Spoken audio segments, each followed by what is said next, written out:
What's going on, guys? Lucky here, and today I'm bringing you guys a little bit of different video, just something real quick, something just new that, if it, maybe I'll keep doing it, I don't know. Just let me know if you guys find it helpful. That's basically all I'm going to be doing this for. It's quick, easy. So here we go. I'm just going to go over the patch notes. Patch 3.2 dropped today, March 8th, and they introduced the new limited time mode, 5 teams of 20, which seems interesting enough. And there's a new skin. I don't know if it's out yet. I'm updating the game now, so I don't know if it's out yet. But the new skin, and yeah, so we're gonna just go over some of the stuff here. Not the save the world stuff. We're just gonna be going over the battle royale. So let's scroll down here. Just the basic, overview, and you've got your trailer for teams of 20, whatever. Here's the new skin. Looks cool. It's kind of like a stunt devil type skin, I guess, called Burnout. Hoverboard or hover boost pads or something like that for Save the World, and then the Wukong skin Save the World if you're into that. So easy anti-cheat protection to PC, which is good. There's a matchmaking region for Brazil now for Xbox One players. And that's pretty much it. This is actually a big one right here. The big bug fix to me, which happened to me quite a bit, and I'm glad I did mention it on stream like the other day. Fixed an issue where the reset building choice option would not reset to walls if traps were last selected. So if you placed a trap and then exited your building and didn't switch to a wall, and you went to go build, if you're getting shot at, went to go turn around and put up a wall because, you would think that it would be reset to walls. It wasn't. You're still on traps. You're sitting there trying to quick build, and you're trying to place a trap on nothing. And, so it was just kind of annoying. I'm glad that they finally addressed that because I thought it was a bug. I didn't think it was I didn't think it was something that they intended to happen. So good that they fixed that. So Battle Royale, the limited time mode, teams of 20, so 5 teams of 20, kind of goes over the same thing. It's basically, think of it as the 50v50, like all your teammates are little green arrows on the map, then your squad have your specific colored arrows, increased chest spawning, increased ammo spawning, supply drops always come in batches of 5 or whatever.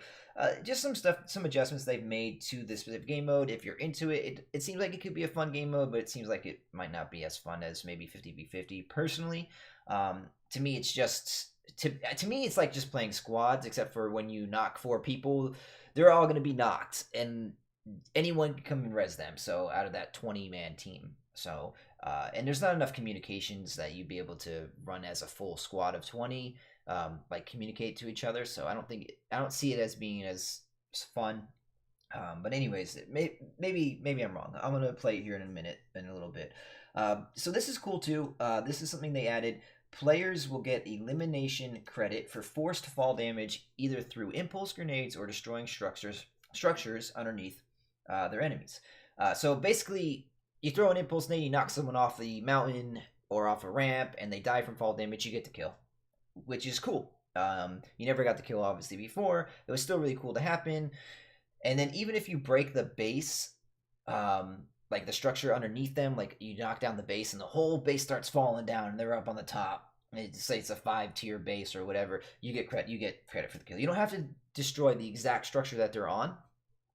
As long as the base falls and they take fall damage from you shooting the base or knocking it, whatever, you get credit for the knock or kill. Rocket riding no longer cancels emotes or consumables if you're using consumables. Some bug fixes here.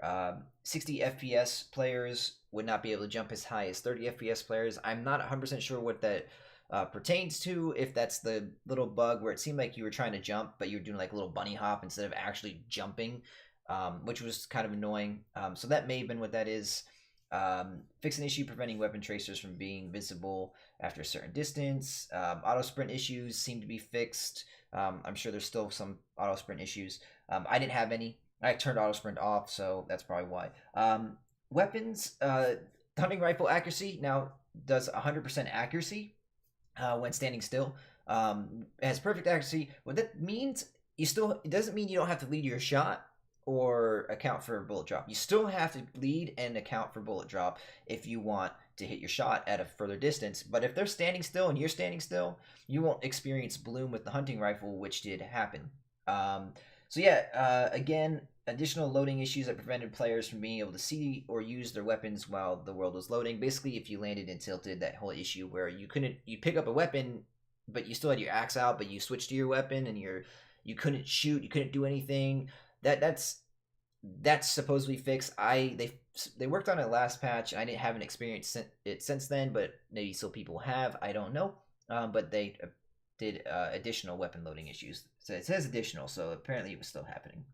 I think that's pretty much it. Some UI, or actually cosmetic things with cabinets and HP values of trees to more accommodate the amount of wood that you would get. This was a big one that did happen to me once, only once. I don't know how often it happened to people. I think it was kind of a rare bug. Fixed an issue that sometimes caused an inventory slot to be unusable. It happened to me. It was the most annoying thing ever. I couldn't fix it. There was no way to fix it. Basically, it would show you have an empty slot in your inventory, but it wasn't empty. The game counted something in that inventory. For what happened with me was I went to go pick up a burst rifle, but right on top of the burst rifle was a suppressed SMG. So I picked up the suppressed SMG and immediately hit square to pick up the burst rifle after I, saw that I didn't pick it up immediately. And the burst rifle disappeared. I dropped the SMG and I had an empty inventory slot. And then I was like, okay, well, the burst rifle disappeared. I went to go pick up something else, and it just never filled that slot. It kept swapping out with whatever I had. But it's good to know that they fixed it because it was really annoying. Fixed an issue where players would have to press the leave match button twice when exiting an in-progress match. Something minor, but quality of life type of thing. That's cool to know. Again, squad members would be missing from the top panel when opening the in-game menu, where you would see your icon and how many kills your squad teammates would have. There would be sometimes someone missing. Did happen to me once, so I fixed the crash that would occur when closing the game after opening the settings menu. Art animations, they changed some sounds. I know the Scar sounds really different. It's the only one I know. They said epic legendary auto rifles, which is only the Scar. I don't know why they didn't specify the Scar, as far as I know. Some issues with unplugging headphones would cause the game to crash, or some other things, hitching when certain players' outfits were loaded in the middle of the match. So that's pretty much it. A lot of art and animation. This is all cosmetic stuff here. Some improved terrain rendering, distant buildings and objects now connect to the terrain more smoothly.